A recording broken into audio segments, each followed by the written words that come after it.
formative years were like 70, well, I was 20 in 75, so I got kind of probably the end of the hippie sort of thing, which of course lasted I think a little bit longer in Perth, because Perth was a bit, you know, slow on the uptake, you know, like anything that's smaller than where it's all happening. Because I was always drawn to classical music. Dad was into Bach, well still is. In fact, he's gone back to Bach only now, from, you know, liking a whole lot of mostly classical oriented stuff. Played a bit of jazz vibraphone in high school, but was always classical was more his leaning, and maybe it's genetically transferable. It tends to be that way to some extent with parents, I suppose. Or you're but I was drawn more to classical traditions rather than jazz traditions. My older brother Chris, he's been into electronics ever since birth, basically.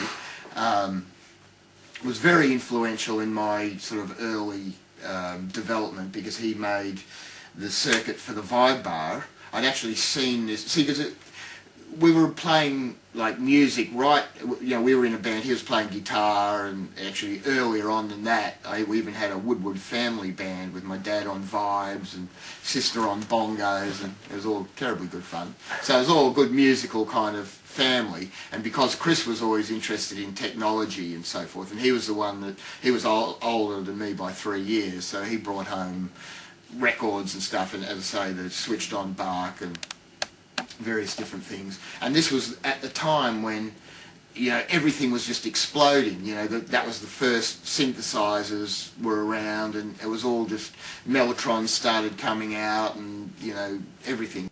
And because my brother was into electronics, we ended up, you know, like I sort of had ideas for changing sounds and things like that, and he could implement them. You see, if it hadn't have been for that sort of arrangement, you know, they might have just been ideas, because I knew nothing about electronics in those early days. I was always like completely mystified by it, like it was this sort of magical other thing that, you know, only, you know, weirdy geeks could sort of deal with, kind of thing.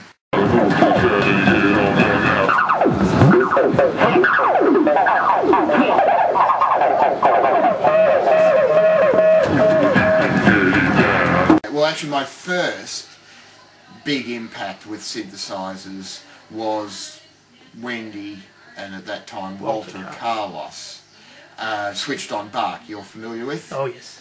Fantastic album.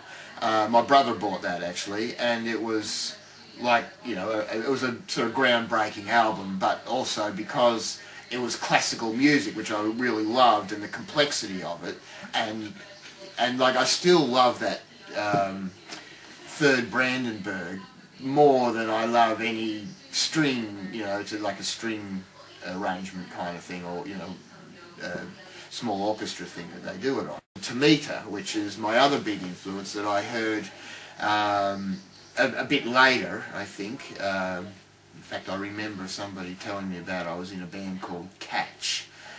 White Flares, playing a regular gig in Perth at the Warwick Arms, I believe, for about 3 years. Those were the days. Sadly, I've had so many times in my life that I look back and cringe at. What do you do? Don't we all? That was the Village People era, to add insult to injury.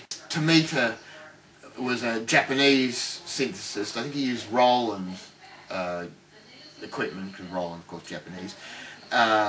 You know, big modular Roland system, but he did, he maybe used Moods, I'm not sure.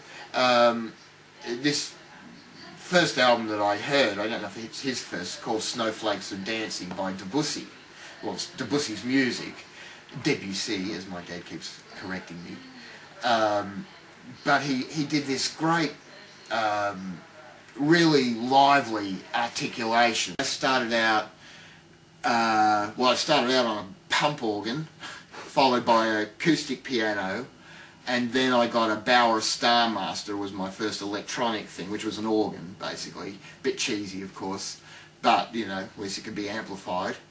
And then, what did I, you know, I started sort of building around, because in those days, you know, you didn't buy one keyboard that did everything. You bought a string ensemble, and you bought a, I had a, and then I got up to L model Hammond, and then eventually a C3 Hammond. And at one point I was in a band called Visitor in the I think probably the probably more like late 70s, with a C3 Hammond, 2 Mellotrons, string ensemble, mini Moog, and Moog Sonic 6.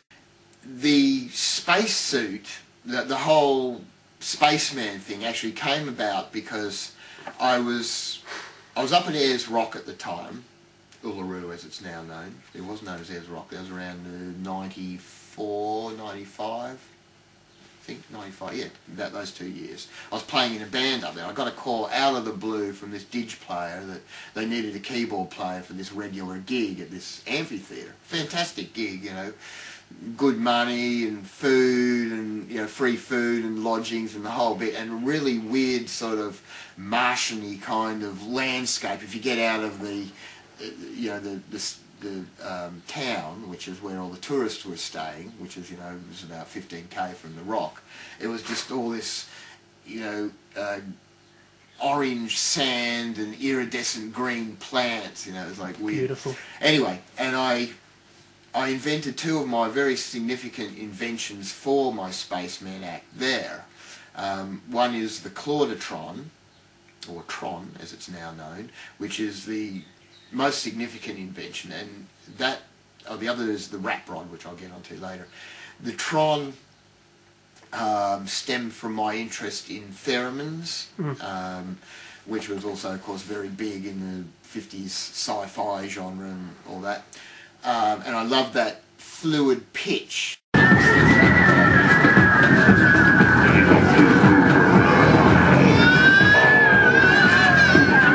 See, my whole kind of thing with synthesizers is articulation, right? Now, this is the big thing that everybody has forgotten about, or has never really realised with, not everybody, that's a bit of a sweeping statement, but the problem is synthesizers are not loved by many people simply because generally their sounds are too monotonous. It's like accordion, you know, accordion and organ, you know, pipe organ has the same problem. You play a note, you get the sound. You know, with accordion you can get some volume changes, but you can't get any timbral manipulation. Saxophone, guitar, violin, you can't help but get, you know, timbral manipulation for that, and that's what gives it the speaking. It's like talking, you know. If I was just going blah blah blah blah blah blah blah, you'd get bored with me real quick. But if I'm saying things that have information that you can understand, that changes. So that's what my whole thing was, right from early on. Trying to make synthesizers human and beautiful and, like, you know, as gorgeous as a, you know, violin or even an opera singer or something. So this is what I realised I had to do, you see, is to make various different gestures that I can do, actually do some sort of articulation. So if you can get everything programmed so you have a lot of different sounds, a lot of different ways of controlling one sound, because after all, a saxophone, how many different sounds has a saxophone got, then you can do great things.